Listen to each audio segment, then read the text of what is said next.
พี่น้องอุณหภูมิธรรมดาสามารถต้มมาม่าได้นี่ครั้งแรกในชีวิตเลยพี่น้องเบิ่งไม่เผ็ดได้ท่วมมาม่าหูยใช่บ่เห็นสิโพดไปดิพอแล้วปิดโอ้ตายโอ้พี่น้องโอ้กระยาบแท้เห็นจังได๋บัดนี้เลยควันเลยโพดกันเลยโอ้ตัวหมูนาเสือโอ้แบบนี้ก็มีอ่ะประเทศไทยพี่น้องสวัสดีครับผมวันนี้ก็อยู่ที่สวนบึ้งพี่น้องอยู่ที่หิวเขาลาดพร้าว71เนาะมานั่งเล่นสวนสาธารณะพี่น้องบรรยากาศดีลมไหมอยู่ห้องบ่ได้มันร้อนพี่น้องมานั่งไปนั่งมาหิวเขาแต่ว่ามีแนวกินได้พี่น้องเพราะว่าในนี่มันเข้ามาค่อนข้างที่จะเลิกไงเนาะและเซเว่นปู๊ดอยู่ไกลเฮาก็เลยได้ซื้ออันนี้มาพี่น้องนี่ไปเจอไอ้มาม่าอยู่เซเว่นพี่น้องแต่ว่ามันเป็นแบบว่าเขาเรียกยังเป็นมาม่าแบบว่าต้มด้วยน้ำแบบธรรมดาพี่น้องอุณหภูมิธรรมดาสามารถต้มมาม่าได้นี่ครั้งแรกในชีวิตเลยพี่น้องเบิ่ง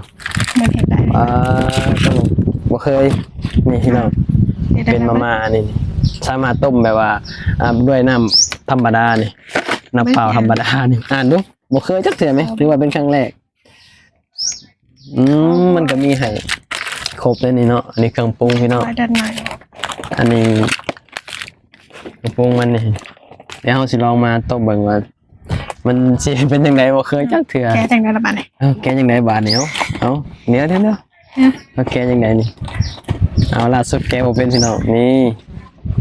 แกซะแหละอ๋อมันเป็นแบบนี้มั้ยเบิ่งรู้ตัวอย่างมันนะควรเฮ็ดแบบใดอันนี้คนสีบ่นี่ได้ยังไงพี่น้องสีทงคอยผู้ใดเฮ็ดเป็นนี่บอกนี่บ่เคยสีบ่เคยครั้งแรกเลยนี่โอ้บ่น่าเชื่อพี่น้องประเทศไทยมาฮอดนี่แล้วพี่น้อง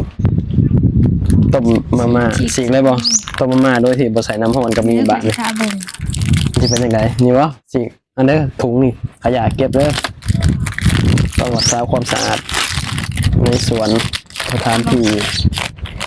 ขยะเก็บใส่ถุงไว้ดีๆไว้ไปถิ่มข้างนอกเอาลงนี่พี่น้องเอาลงบ้านนี้ยังจากไหนต่อแกะซองพลอยน้ำนี่เปล่าครั้งแรกนี่เอาน้ำเปล่าใส่บ่อน1 2แกะแล้วก็เอาน้ำเปล่าใส่ระวังแกะถ้วย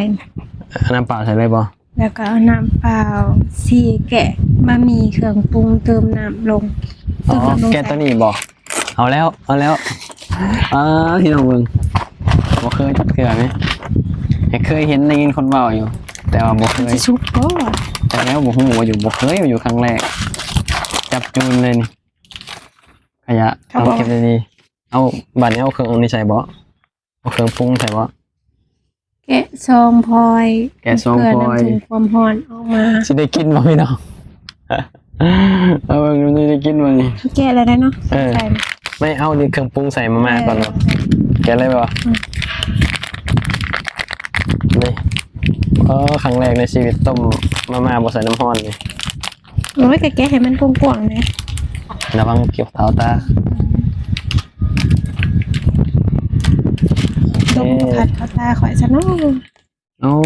อ้ใส่ไปเลยนี่ก๋วยเตี๋ยวเรือพี่น้องพกพาแบบทันสมัยขนาดนี้เอาน้ำใส่เอาน้ำสนีเปล่าเอาน้ำสนีเอาน้ำสนีเอาน้ำสนีน้ำนี่ใส่ไรบ่ได้ถ่วมมาเล่นบ่วะแมนบ่แกแม่นแหละพอในบ้านนี้เอาน้ำสนีเอาน้ำสนีเอาน้ำใส่ครึ่งใส่เลยเด้อครึ่งก้นอุ้ยตายเอาวะเอาลงบัดนี่เอาลงได้บัดนี่เอาลงบัดนี่นี่เปิดแล้วพ้นแล้วปิดโอ้ตายโอ้พี่น้องโอ้กระยาบแท้เป็นจังไดบัดนี้ปิดฟ้าบอกให้มันก่อนบอกเขาบอกว่าปิดฟ้านี่กับปิดฟ้าก็ถึงแล้วมันนี่คนยากครั้งแรกพี่น้องต้มมาม่าแบบไม่ต้องใส่น้ำร้อนเอาน้ำอุณหภูมิธรรมดาเนื้อว่าน้ำเปล่านี่ใส่ลงไปเขาบอกว่าให้แบบจังไหนหาถึง10โอ้มาฮอตตอนใดอันนี้คือแบบว่าเข้ากับบริเวณเขาไปเซเว่นกับร้านเถื่อแต่ว่าบริษัทสังเกตเนาะ ส่วนไรเขาไปซื้อ ไม่เคยได้กิน เขาไปซื้อกินมาม่าเขาก็สิกินแบบที่เขาเคยกินรสที่เขาเคยกินนะแต่ว่าเป็นกล่องมาใช่เขาก็ไม่ได้สังเกตว่า เป็นตะยะเด้อ เขาก็ไม่ได้สังเกตว่ามันสีได้นะสังเกตว่ามันมีแบบนี้ด้วยพี่น้องมาแบบนี้ก็มีอยู่ผลแล้วโอ้สำต้มน้ำร้อนพี่น้องแบบนี้ก็มีอ่ะพี่น้องอันนี้บ่ฮู้ว่ามีแต่นานแล้วบ่ ที่แล้วบ่เคยเห็น เนาะเฮาบ่เคยเห็นแต่ว่าได้ยินคนเว้าอยู่แต่ว่าบ่เคยเอามาลองจักเทื่อคือว่าเป็นครั้งแรกนี่ เบิ่งนำกันพี่น้องสิเป็นจังไดก็แต่ว่าแถมสอนแถมยัง อีก ไง 10 นาทีนะอีก5 นาทีก็ได้ อีก5 นาทีโอ้ควันออกแล้วนี่พี่น้องเบิ่งควันออกแล้วควันกุ้มๆออกแล้ว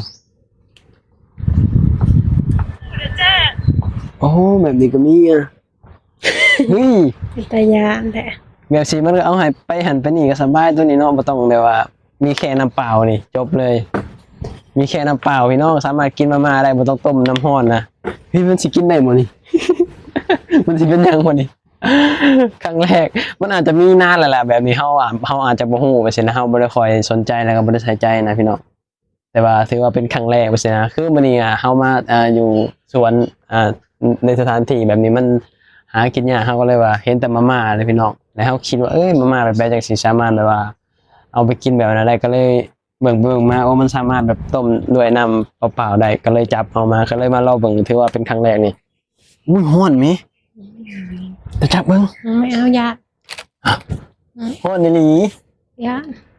โอ้แบบนี้ก็มี แบบนี้ก็มีอ่ะ มันอันต น้ รา อง ยปะ ฮะ มันอันตราย จังแล้ว ถ้าผลอกปึ๊บ เอาตัวบ่เคยจับเตือไหมครั้งแรกจังนาทีไหน ควรออก จังนาทีแล้ว 3 นาที อ๋อคนกลุ่มเลยพี่น้องโอ้หอมแล้ว เดี๋ยว หอมแล้วมาใกล้ๆที่บ่เป็นยังดอก อย่ามันพดใจ อ๋อ สื่อเป็นหลาเพลงเลย อ๋อ บ่ได้มีไฟบ่ได้มีหยังกระ มัน ตุ ก็ ก เดือดพี่น้องเบิ่งเนี่ยมันเดือดมันจะเขย่าไหมนี่มันจะเขย่าโดด เป็น โอ้ ตะยะเด้อนะอืม ครั้งแรกเลยควันเลยควันกันเลยโอ้ตัวโมนาเสือโอ้โหวันนี้พี่น้องโอ้โหแบบนี้ก็มีเนาะใครเชื่อว่าเฮามันนอกก็สั่งโอ้โหจริงๆอ่ะอ๋อปลดบกนี่เด้อสิเปิดเบิ่งพี่น้องนี่ได้แล้วนี่ อุ้ย โอ้โอ้สุกเสย สุกเลยจะบ่อัน สุกเสยโอ้โหแบบนี้พี่น้องแบบนี้ก็มี แบบนี้ก็มีเป็นไงสุดเจ้าโอ้ปิดไปอีกนิดนึงแต่แล้วบ่เคยเห็น อุ้ยยัง บ่เคยเห็นก็ได้เห็นบัดนี้ สิกินข้าวแบบสิแบบ กินไปเสร็จแล้วสุกเสย ชาวชิมก่อนเด้อขอประกาศกินกัน บ่กล้ากินใช่ไหม ไม่คันจะเป็นหยังไปข่อยก็สิได้เอิ้นคนมาซอยทำนะ โอ้เสือลายลิเมียนี่เบิ่งมาดู เบิ่ง สุกไข่ เฮ้ยมันสุกอยู่บ่อันนี้ฮะ สุกอะไรฮะ มันผลแอก นั่นต้องปิดไว้อีกสักพักหนึ่งบ่ต้องปิดไว้อีกสักพักหนึ่งป่ะเธอ อันนี้แม่ สุกเสยแซ่บเสยโอเค พุงเนี้ยข้างหลัง บ่ฮู้ มีหอดผักบุ้งบ่นะ มีข้าวผักบุ้งว่าเตี๋ยวเรือเตี๋ยวเรือมีผักบุ้งป่ะ หอมเนาะเบิ่งสิซิเบิ่งเจ้ากินได้บ่เป็นหยังเนาะ บ่เป็นหยังดอก หัน ฮ้อนบ่ เบิ่งมันก็แซ่บอยู่เด้อนะ ในที่สุดก็สุกแล้วพี่น้องนี่ว่าครั้งแรกในชีวิตเฮาบ่เคยแบบจักเทื่อแบบต้มมาม่าด้วยนี่น้ำเย็นธรรมดาก็สามารถต้มมาม่าได้พี่น้องนี่อ๋อสุดยอดเลยประเทศไทยพี่น้องเอ้ยนี่ในเฮาก็บ่ฮู้จักเทื่อนะว่ามีแบบนี้นะอันนี้อาจจะมีนานนั่นแหละแต่ว่าเฮาบ่ฮู้ว่าสินะพี่น้องบ่ฮู้เลยจริงๆบ่ฮู้เลย อันนี้บ่ได้แบบว่าแกล้งเว้าแกล้งหยังบ่ฮู้เลยพี่น้องถือว่าเป็นครั้งแรกที่แบบว่าเฮา มัน แบบ เปื่อย ว่า ได้ให้มันเปื่อย ครั้งแรกที่เฮาแบบว่าได้มากินแบบต้มมาม่าโดยที่บ่ใส่น้ำร้อนพี่น้องโดยใส่ด้วยน้ำเปล่าเนาะอันนี้ก็คือแบบว่าได้ใช่เลยอันน่ะถิ่มแล้ว ยัง นี่พี่น้องถ้าเกิดเราผู้ใดอ่านหนังสือบ่เป็นนี่ก็สิบ่เข้าใจเนาะว่าวิธีต้มมาม่าด้วยน้ำเย็นหรือว่าน้ำเปล่านี่ก็สิบ่เข้าใจดีในตามหนังสือเป็นมันก็สิเข้าใจว่าใส่หยังก่อนใส่หยังก่อนนี่พี่น้องแต่ว่าเพิ่นก็เจ้าก็มีรูปให้เบิ่งอยู่นี่ครั้งแรกก็ใส่ผงมันหยังก็บ่ฮู้ผงอิหยังแล้วก็สีกซองเลยครับน้ำเปล่าใส่แล้วปิดไว้แล้วก็นี่ อันตอนสุดท้ายก็กินลุกเลยลุกเลยพี่น้องก็บ่ต้องงอภัยเนาะคลิปนี้ก็สิปิดคลิปแล้วไว้พอกันคลิปหน้าพี่น้องสุดยอดเลยพอกันคลิปหน้าเด้อขอบคุณป้าๆนาๆล่วงหลายที่เข้ามาติดตามรับชมคลิปนี้ไปแล้วสบายดีสวัสดีครับผม